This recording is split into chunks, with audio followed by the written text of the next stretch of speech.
Ando. Dahan-dahan, be. Ay, Diyos ko po. Sabi di pa trabaho mo na lang ay. Mga pan. Lord, keep him safe.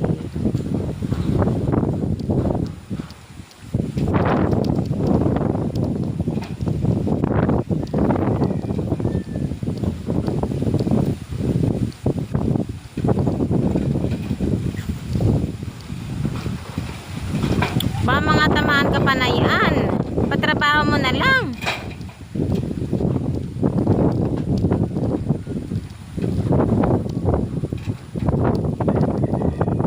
Yan po si Mister. Nag-aayos ng bubong ng bahay namin. At nilipad na pala hindi namin napatasan.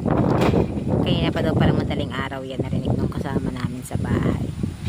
Pero dahil tulutuluan na sa bahay namin, sa kwarto ni Jay sa kusina, ay saka ko naisipang i-check yung palagay was na. Kaya dali-dali kong pinauwi si Mr. At ang aming case sa may hard deflex ay baka bumigay pag yung tulong-tuluan. Kaya kailangan talagang maayos. Yan lang naman ang nasira, yung mismong likod. Siguro ngay luma na din yung bubong, pero kami papatataon na lang ito pa. Ingat, be.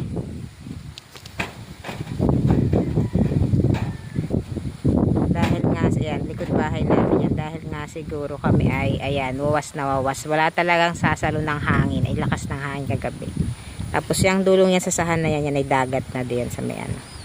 Kaya ganun. Nakitang kita. Wawas na wawas ang bahay namin sa lakas ng hangin.